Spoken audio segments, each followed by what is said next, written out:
오늘 설교 제목을 부한 자들아 들으라입니다. 오늘 이 말씀을 준비하면서 사실 이 본문 자체가 되게 좀 어렵다고 느껴졌습니다.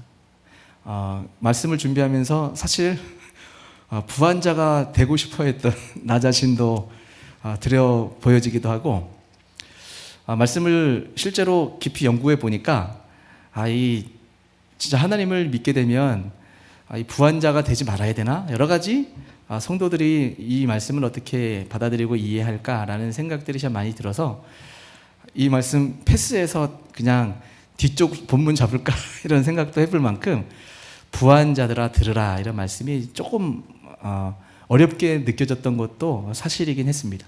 그런데 말씀을 준비하고 연구하면서 개인적으로 참 많은 은혜를 받았습니다. 오늘 말씀 가운데 부한 자들아 들으라라는 이 말씀을 통해서 이 땅에 살아가는 성도들에게 주님이 주시는 진정한 교훈이 무엇인지 우리가 들을 수 있는 은혜가 있기를 축복합니다. 자, 오늘 이 말씀을 우리가 이해하려면 앞에 있는 부분을 다시 한번 살짝 복습하듯이 가야 돼요. 자, 2장부터 우리 주님이 무엇을 강조하고 있냐면 행함이 없는 믿음은 죽은 믿음이다라는 것을 말씀을 했습니다. 강력한 선포였어요. 그러면 행함이 없는 믿음, 그 믿음은 어떤 믿음이었죠? 바로 믿음으로 말미암는 행함, 그것을 말하는 것이었습니다.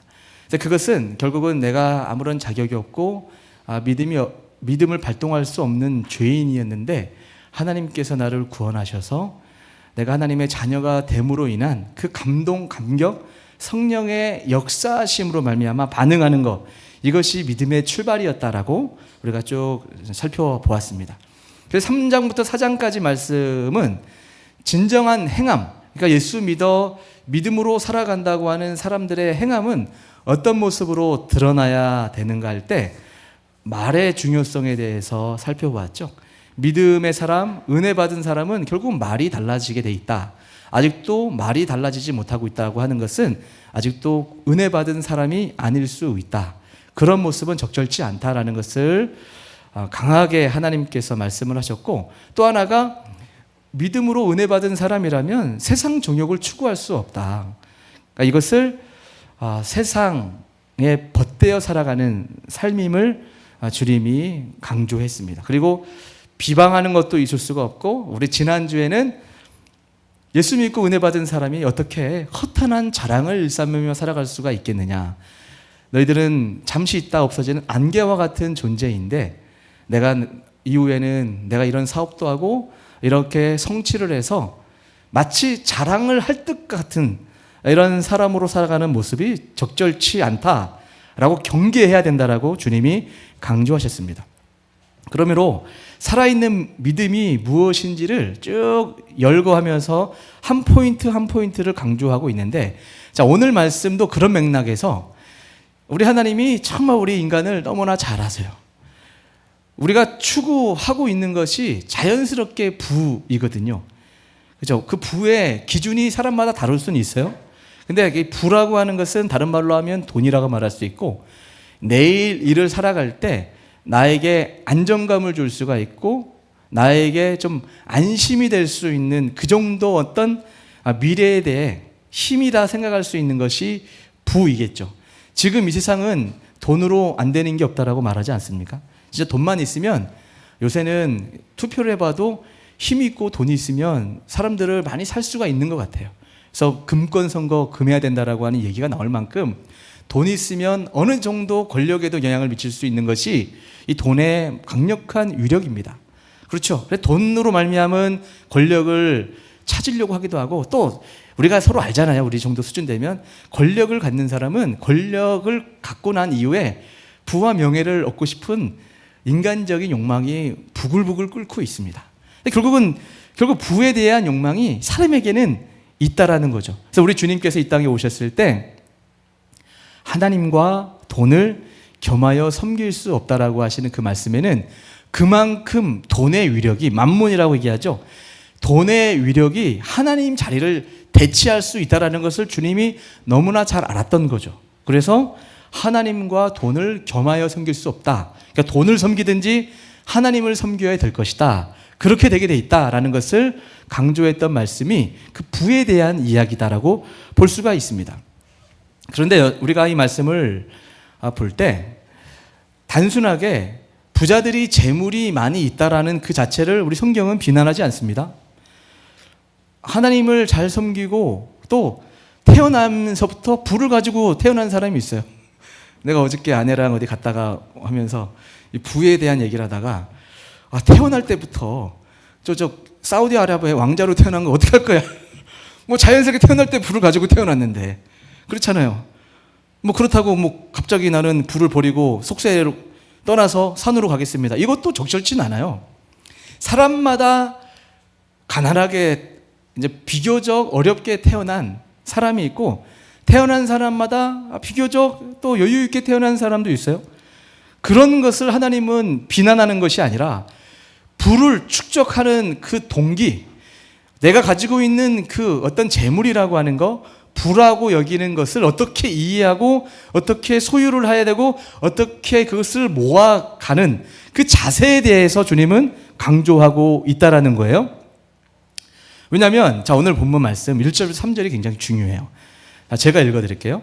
들으라 부한 자들아. 여기서 들으라 부한 자들아 라고 말씀할 때 성경학자들은 이렇게 보더라고요. 이 부한 자들은 실제로 하나님을 알지 못하는 자인 것 같아.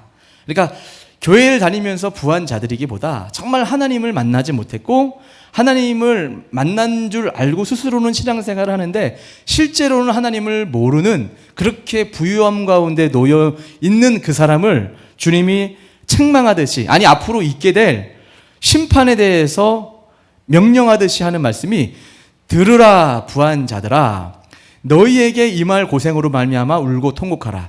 너희의 재물은 썩었고 너희의 옷은 좀먹었으며 너희의 금과 은은 녹이 슬었으니 이 녹이 너희에게 증거가 되며 불같이 너희 살을 먹으리라. 너희가 말세에 재물을 쌓았도다. 이렇게 말씀을 하고 있습니다. 자, 들으라. 여기서 들으라 할 때는 헬라어로 자, 이제 이런 강한 관심을 불러일으키는 측면에서 들으라라는 거거든요. 네, 제 설교하다 자 이제 이런 거 중요한 말씀을 전하기 위해서 그러면서 잘 들어 그러면서 울고 통곡하라 이렇게 말씀을 하고 있어요. 여기서 통곡하라는 오를로조라고 하는 헬라어를 쓰고 있어요. 이것을 또 좀 더 얘기하면 통곡하면서 슬피 울어야 돼. 부한자가 된 것이 뭐가 크게 잘못이라고 너 슬피 통곡하며 울어라 라고 이렇게 말씀을 하고 있어요. 자, 큰 소리로 통곡을 하면서 울어야 된다라고 이야기를 하고 있습니다. 알다시피 과거 구약 시대 때는 이 선지자를 통해서 하나님이 이스라엘 백성들에게 깨우칠 때 강력한 선포를 하셨죠. 회개하라. 너희들은 웃을 때가 아니고 울어야 된다라고 강력하게 선포했던 그런 맥락에서 지금 야고보는 선지자처럼 말씀을 선포하고 있습니다. 고생에 대해서 너희가 앞으로 너희들 부자들 앞으로 임할 그 고생을 위해서 너희들은 울어야 돼. 울게 될 거야 라고 주님은 앞으로 있을 예견된 일을 놓고 이렇게 선포하고 있는 것입니다. 이 부분에 대해서 저는 참고 구절 하나를 찾았어요. 누가복음 16장 19절부터 25절 말씀인데 여러분 잘 아는 말씀이에요. 그래도 혹시라도 모르실 분이 있으니까 제가 이번에 총신 박사과정 PhD를 가면서 이제 종말에 대해서 연구를 했잖아요. 그래서 나중에 지금 강의안을 준비를 하고 있는데 사람은 죽게 돼 있어요. 지금 우리가 당장 그 상황이 미치지 않은 것 같아서 이 땅에 여전히 눈을 두고 살아가지만 그 마지막 날은 언젠가는 옵니다. 그래서 그날 이 땅에 살아갔던 너희들에게 믿음에 따라서 어떤 심판, 어떠한 결과가 이루어지는지에 대해서 주님이 우리에게 경고차 말씀하신 게 누가복음 16장 말씀인데요. 제가 여러분과 제가 한 절씩 교도하겠습니다. 19절 제가 먼저 여러분이 19절 읽겠습니다. 19절 시작.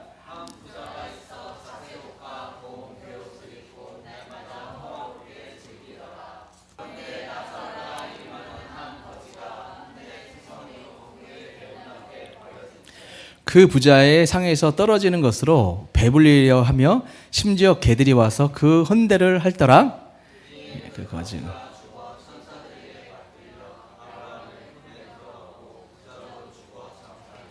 자, 여기서 일단은 끊고 이제 이 아브라함의 품에 들어갔다라고 할 때 이 거지는 아마도 신앙생활, 하나님의 율법을 알았던 가난한 거지였음을 우리가 충분히 유추할 수가 있어요.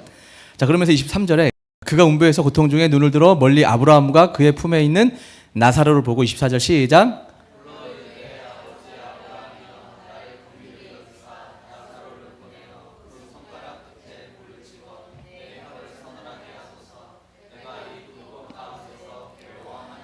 아브라함이 이르되 너는 살았을 때에 좋은 것을 받았고 나사로는 고난을 받았으니 이것을 기억하라. 이제 그는 여기서 위로를 받고 너는 괴로움을 받느니라. 아멘. 자, 이 말씀을 통해서 분명히 그 거지 나사로라고 얘기를 하죠. 이 사람과 부자한 사람을 비교하면서 훗날에 이 땅에 살아가는 그 삶의 모습으로 인해서 심판이 이제 내려지게 된다라는 것을 이야기를 하고 있습니다. 자, 이런 맥락에서 야고보서를 봐야 돼요. 자, 본문은 부한 자들은 어떤 사람을 얘기하고 있냐면 세상과 짝한 자라고 말씀을 하고 있습니다. 사실은 두 마음을 품었다라고 보기에는 이 세상에서 부한 자는 그냥 한 마음 품고 있는 거예요.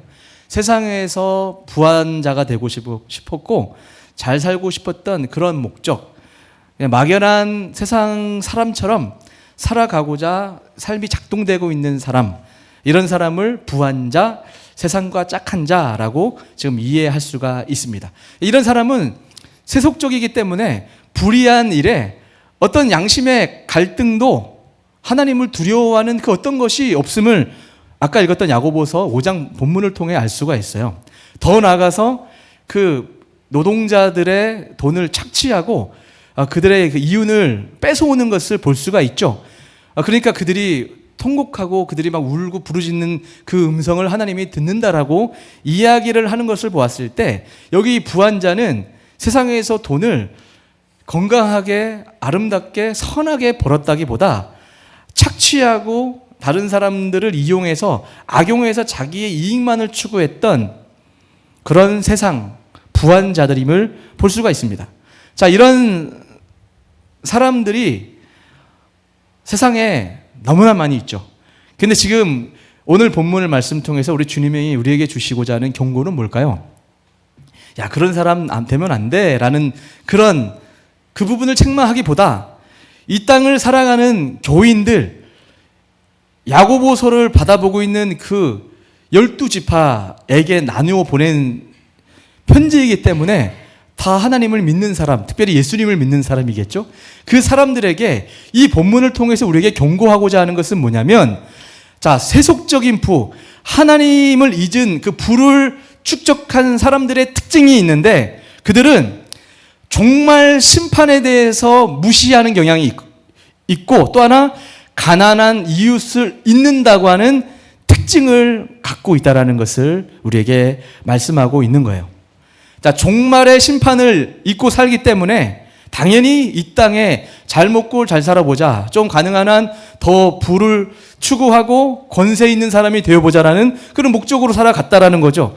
그렇게 살아가니 당연히 가난한 사람들의 아픔과 눈물과 그들의 고생을 아랑곳하지 않고 살아갈 수밖에 없는, 연쇄적으로 그런 삶이 반응으로 나올 수밖에 없다라는 것을 보고 있습니다.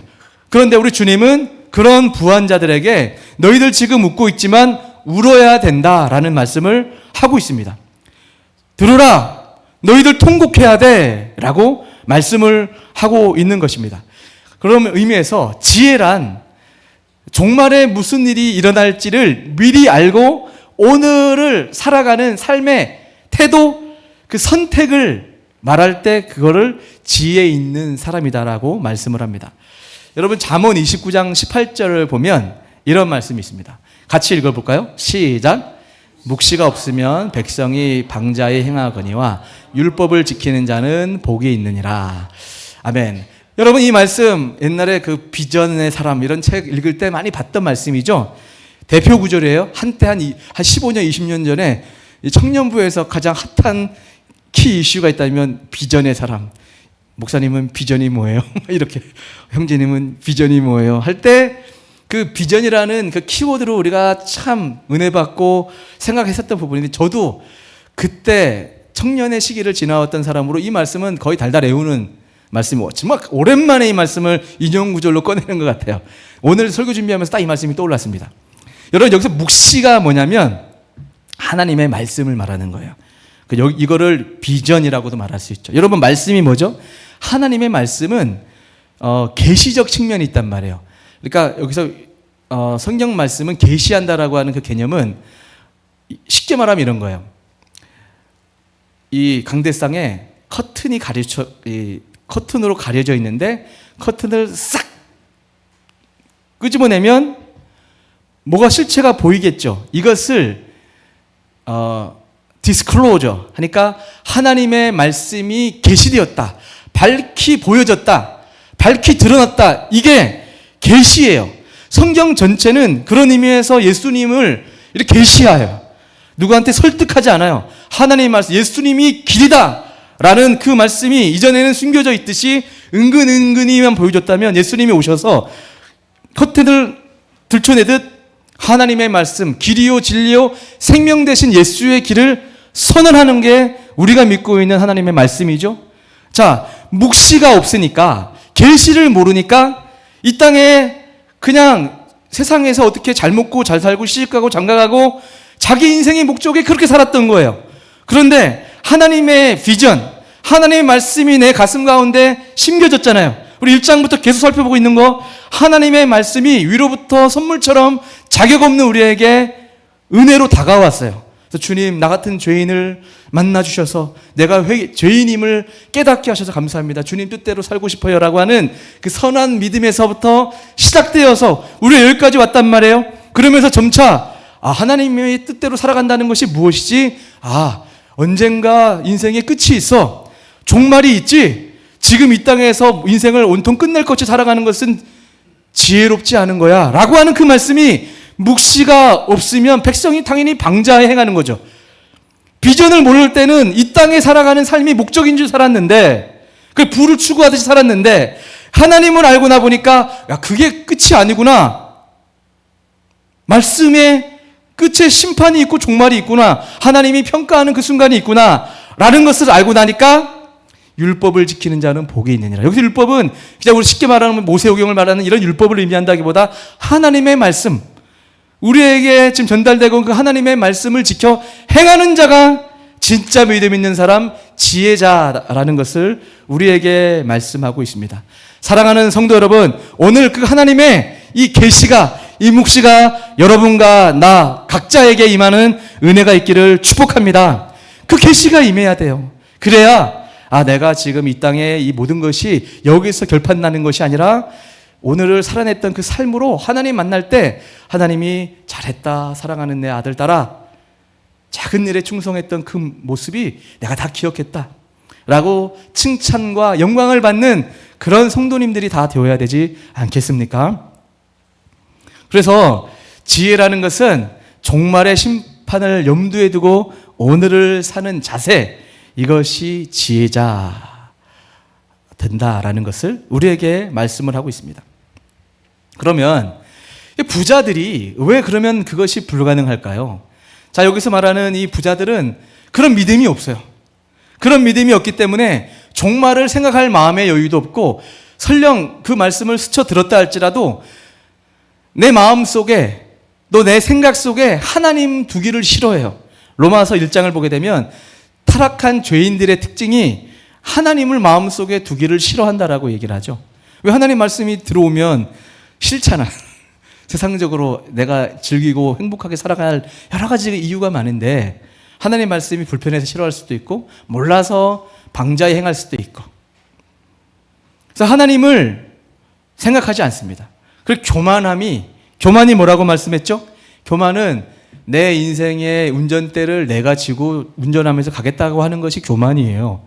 하나님의 백성은 하나님의 말씀이 이끌어 가는 대로 이끌림 바 되는, 그죠? 길들여진 야생마, 어떤 존재?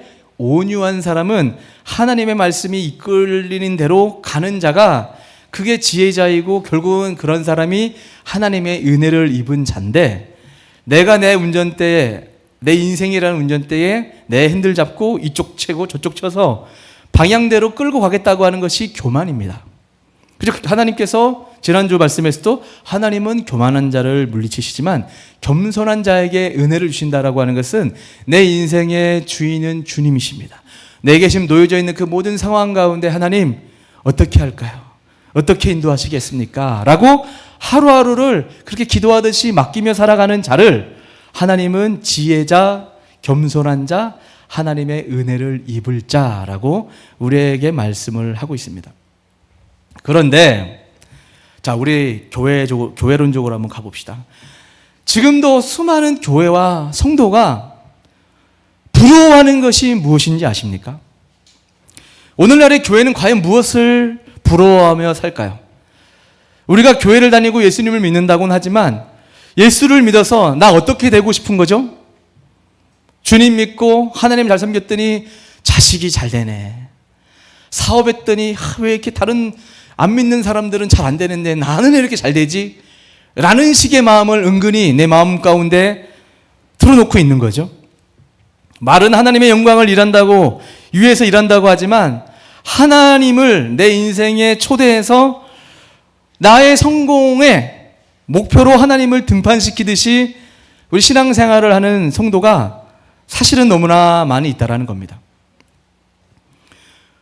근데 오늘 말씀을 보게 되면 그런 관점으로 그런 생각으로 세상에서 부요하게 되면 결국 세상적인 부자와 신앙생활하고 있는 부자와 차이가 없다라는 거예요. 세상적인 측면에서 우리가 인간적 측면에서 저 사람은 부자 같아. 저 사람은 좀 못 사는 사람 같아. 얼추 인간적 기준을 판단은 내릴 수 있어요. 그러나 하나님은 분명히 그런 것이 중요한 게 아니고 하나님의 입장에 봤을 때 내가 가지고 있는 그 어떤 소유들, 하나님이 주신 그 어떤 은혜들이 내가 그것을 받았다면, 그것을 구했다면 네가 그것을 왜 구했느냐, 그리고 그것을 너 어떻게 쓸 거냐라는 것을 묻고 있다라는 것을 우리는 진지하게 우리 따져 생각해 봐야 된다라는 겁니다. 그래서 오늘 이 말씀은 그런 의미에서 불편해요. 나 자신도 하나님을 더 깊이 만나기 전에는 지난주에도 얘기했잖아요. 좀 못 모를 때는 좀 잘하는 목사, 기왕이 목회하는 거니까 큰 목회, 기왕이 목회하는 거니까 박수 받는 목회, 이런 목회 하고 싶은 마음이 어렸을 적에 있었어요. 이제 어제 우리 장모님께서 좀 지방에서 내일 우리 아내가 이제 수술을 하게 되거든요. 여러분 내일 위해서 좀 기도 부탁드립니다. 그래서 간만에 오셨어요. 이제 또 딸이 이제 수술을 한다니까 여러 상황에서 오셨다가 또 일이 있으셔서 내려가셨어요. 그래서 차를 타고 이동을 한 1시간 가까이 제가 모시러 왔다 갔다 하시면 대화하는 가운데 나도 모르게 나 스스로의 어떤 그런 어필을 하고 싶었던 것 같아요. 장모님, 큰 교회가 중요한 게 아닙니다. 막 이런 식의 얘기를 하면서 솔직한 마음을 얘기했어요. 장모님, 죄송합니다. 제가 원래 결혼하자고 할 때는 진짜 장모님에게도 아내에게도 나 아는 사람들에게 우리 어머님에게도 김철 목사 하나님이 축복하셔서 큰 교회 가서 멋있게 하네 라는 그런 바람이 사실 있었습니다. 그런데 여러 가지 하나님의 인도하심 가운데 개척을 했습니다. 그런데 전혀 저는 그런 부분에 부끄러워하거나 복받지 않았다는 생각 전혀 하지 않습니다. 저는 감사하고 귀한 성도들을 만났고 이 과정을 통해서 하나님을 더 깊이 만나고 있습니다 라고 이야기를 했어요. 그래서 장모님이 물끄러미 쳐다보면서 믿네 라고 말씀을 하시며 진짜 좋은 말씀 하셨어요. 목사님, 나는 한 번도 큰 교회 세상적으로 인정받는 그런 목회자 되는 것을 위해서 한번 기대한 적은 없어. 하나님 앞에 잘 쓰임받는 목사가 되기를 늘 기도할 뿐이야 라는 그 말씀을 드리면서 은혜를 많이 받았습니다. 여러분, 이 목사인 저도 세상에 살기 때문에 사람들의 그 교회 내에서 하는 말들 있잖아요. 김철 목사님 귀한 것 같아. 누구 성도는 은혜, 하나님을 잘생겼더니 복 받아가지고 자녀들이 잘 되고 성도들이 잘 되고 저 교회는 부흥이 일어난대 라는 그런 말 듣고 싶지 않은 사람이 누가 있어요? 그러다 보니까 나도 그런 목사, 나도 그런 성도, 그렇게 하나님을 믿는다고 하는 것이 나도 모르게 세상적인 권세와 힘을 갖는 사람이 되고 싶었는데, 어느 순간 하나님이 찾아오셔서 개척의 마음을 주셔서 개척을 하면서 여러분들을 통해서 제가 제일 먼저 더 많이 은혜를 받고 있습니다. 그럼 회개하게 돼요. 우리가 세상에서 하나님을 섬긴다고 하는 것은 하나님의 말씀이 나한테 찾아온 거예요. 나에게, 여러분의 각자에게 찾아오신 거란 말이에요.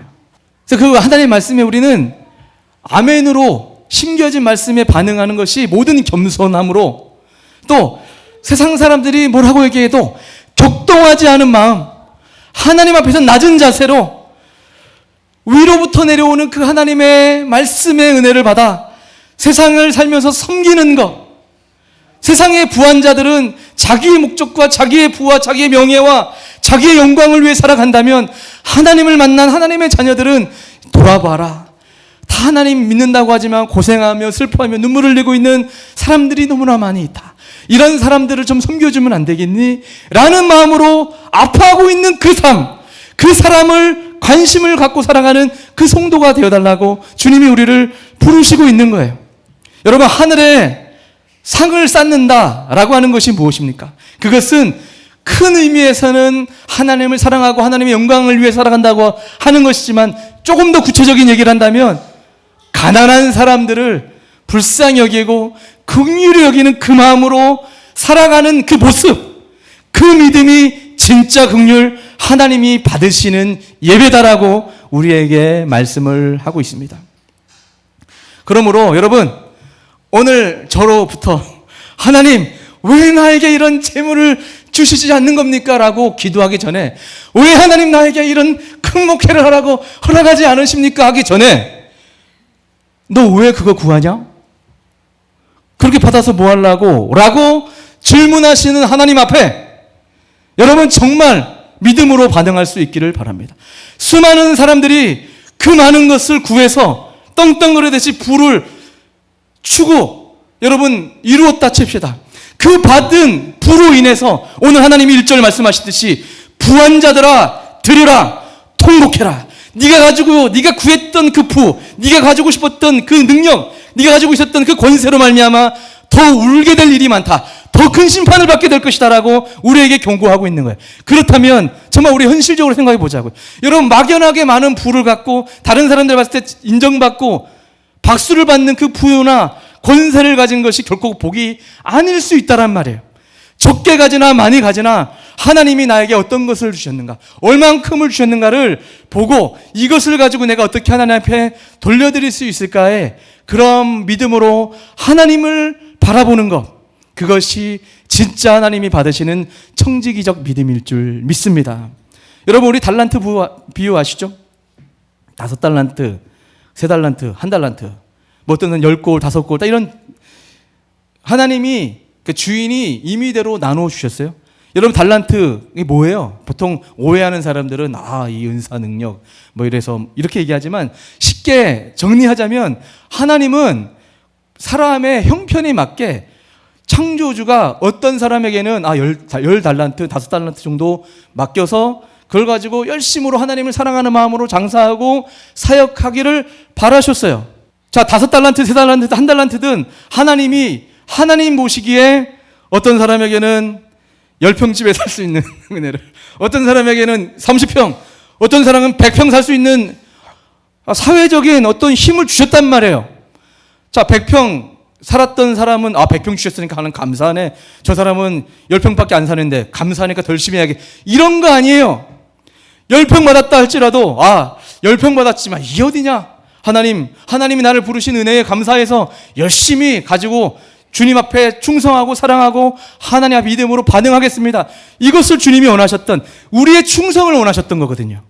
근데 사람들은 5달란트 받아. 나는 왜 이거밖에 안 줘? 하나님은 나 덜 사랑하는 거 아니야? 왜 나는, 저 사람은 저만큼 분량을 받았니? 난 요만큼밖에 안 주지. 하나님 나 사랑하지 않나 보다. 이 가진 거 그냥 땅에 파묻어 놓고 자, 주인 다시 오실 때 여기 있으면 다 내놓는 이런 모습으로 가야겠다 라고 했던, 뭔가 이윤을 창출하는, 우리에게 뭔가를 대가를 원하시는 그런 하나님으로 오해했던 그 성도들에 대한 질타가 오늘 말씀과 연결이 돼요. 여러분, 오늘 하나님은 우리에게 나의 상황에 맞게 필요한 대로 넉넉히 은혜를 주셨음을 믿습니다. 믿으십니까? 그렇다면 우리에게 구할 것은 충성이에요. 하나님을 사랑하고 내게 허락하실 그 모든 물질이든 어떤 선물이든 흘러 들어올 때, 또 구할 때 하나님 이것을 어떻게 하나님의 영광을 위하여 사용할까요? 이렇게 구하면 하나님은 작은 일에 충성하는구나. 그래, 너 같은 사람이 나한테는 필요하다. 내가 더 많은 일을 너를 통해서 하고 싶다 라고 말씀하시면 우리에게 은혜를 주시지 않겠습니까? 그것이 우리를 향한 부르심이에요. 디모데 전서 6장 9절 10절을 통해서 이렇게 말씀을 하고 있습니다. 이 말씀을 정리하도록 하겠습니다. 같이 읽을까요? 시작. 부활이 하는 자들은 시험과 올무와 여러 가지 어리석고 해로운 욕심에 떨어지나니 곧 사람으로 파멸과 멸망에 빠지게 하는 것이라. 돈을 사랑하님이 일망하게 뿌리가 되나니 이것을 탐내는 자들은 미혹을 받아 믿음에서 떠나 많은 근심으로써 자기를 찔렀도다. 아멘. 자, 오늘 말씀 보니까 부자들, 돈을 사랑해서 뭔가를 성취한 사람이겠죠? 그렇게 맛을 본 사람들이겠죠? 이런 사람들은 그 돈을 탐내는 그 탐냄이 미혹을 받는데요. 유혹을 받는데 재물을 그래 많이 가졌다 할지라도 그 많이 가지고 있는 것이 우리 마음을 찔른대요. 결국은 주님에서부터 멀어질 수 있는 결정적인 이유가 돈을 사랑해서부터 시작된다라고 우리 주님은 경고하고 있습니다. 사랑하는 성도 여러분, 우리 예수원교회는 육신의 잘됨 뿐만 아니라 영혼이 더 잘되는 우리 성도님들 되기를 주님의 이름으로 축복합니다. 그런 의미에서 우리 예수원교회 성도님들은 세상적으로도 부유한 자들이 많으면 좋겠어요. 방향이 제대로 오해하시면 안 돼요. 하나님 앞에 바른 마음과 하나님을 구함으로 하나님이 부어주시겠다는데 마다할 거 있어요? 받아서 하나님 앞에 아름답게 흘려보내는 이런 성도들이 되어서 더 많이 섬기고 더 많이 하나님의 영광을 위해서 우리가 쓰임받는다면 그것은 우리 주님이 이 땅에 우리 믿는 사람을 통해서 이루시고자 하는 하나님의 뜻임을 믿습니다. 그렇다고 우리가 부족하고 없다고 낙심하지도 맙시다. 왜? 우리에게는 필요한 대로 주셔서 그 상황에서도 영화롭게 거지 나사로처럼 개가 와서 핥아주는 거지 같은 인생을 설령 살았다 할지라도 하나님의 뜻 가운데 경건하게 믿음 생활했을 때 하나님은 그를 칭찬하시고 하나님의 영광 가운데 들어오게 하시는 것을 볼 때 사람은 결코 차별받을 수 없습니다. 우리 그 믿음을 가지고 오늘이라고 일컫는 삶 가운데 승리하는 성도님들이 되기를 주님의 이름으로 축복합니다. 우리 찬양 내가 주인 삼은 모든 것 내려놓고 우리 찬양으로 다 같이 일어나셔서 우리 주님 앞에 기도하는 마음으로 우리 같이 고백하겠습니다.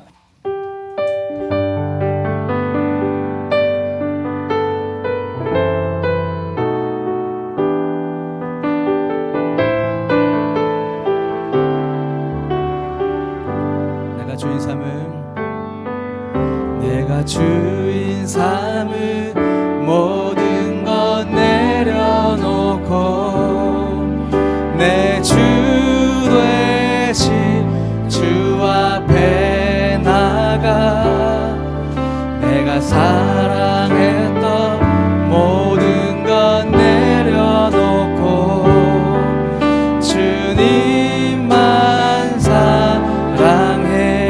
내가 주인 삼은 내가 주인 삼은 모든 것 내려놓고 내 주 되신 주 앞에 나가 내가 사랑했던 모든 것 내려놓고 주님만 사랑해. 주 사랑 거친 풍랑에도 주 사랑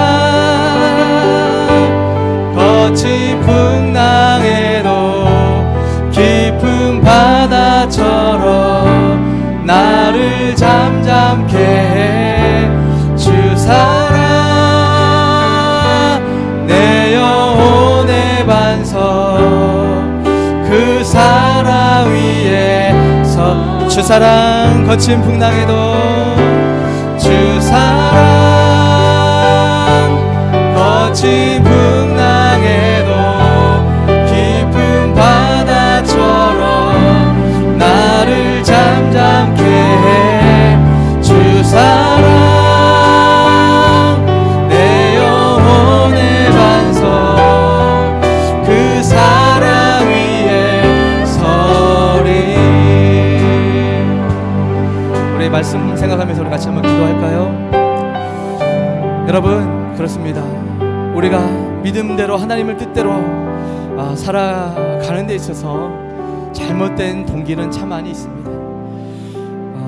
세상을 벗대어 살아가는 것, 또 내가 부하고자 하는 것, 또 세상에서 자랑하고 싶었던 그런 욕망이 우리 가운데 계속 있기에 나도 힘들었고 내 옆에 있는 사람들을 많이 힘들게 했고 결국 내 힘으로 안개 같은 존재임에도 불구하고 자기가 어떻게 할 수 있는 사람인 것처럼 스스로를 인식했던 것이 하나님 앞에 죄를 지었던 결정적인 이유였고 다른 사람 옆에 있는 가족들을 아프게 했던 결정적인 나의 모습이었음을 우리가 깨달아 알았다면 우리가 이 시간 한번 하나님 앞에 큰 소리 아니어도 좋습니다. 우리 주님 앞에 진심으로 사랑하는 마음으로 기도했으면 좋겠습니다. 하나님, 세상에 살아가는 동안에 물질적인 것이 필요합니다. 그러나 그 물질이 나의 인생에 정말 목적이 되지 않게 하여 주시고 하나님 나에게 허락하신 그 모든 물질이든 능력이든 주어진 그 모든 상황 가운데 하나님을 사랑하는 마음으로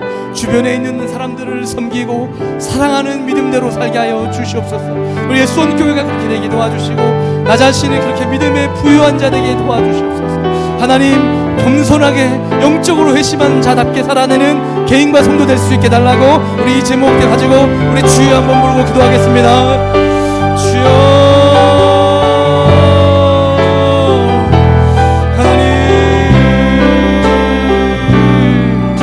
하나님 도와주시고 인도하여 주시옵소서. 주님,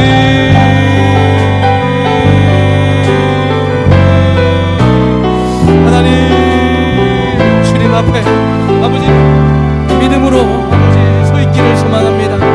하나님, 성령 하나님 우리를 도와주시고 인도하셔서 우리가 정말 주님의 마음에 합한 아버지 그런 믿음의 사람들이 되기를 소망합니다.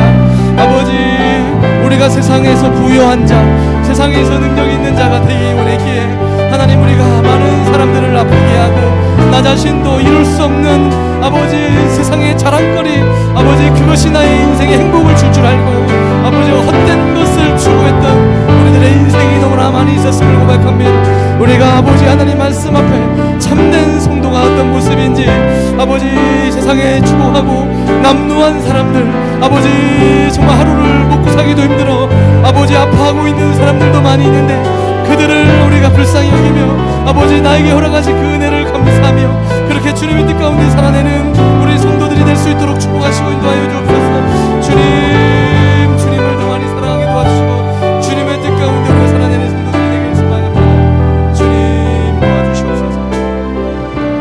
하나님, 오늘도 은혜 가운데 우리에게 말씀하시니 감사합니다.